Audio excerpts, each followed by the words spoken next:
હોય મોહતરમાં, સાંભળ.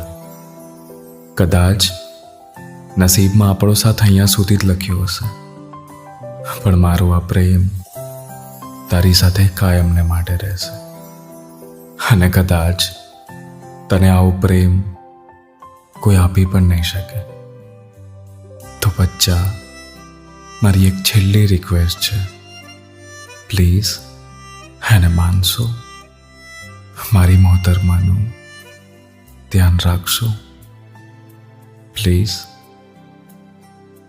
લવ યુ મોહતरमा, ऑलवेज मिसिंग यू बच्चा. कुछ पाकर खोना है, कुछ खोकर पाना है, जीवन का मतलब तो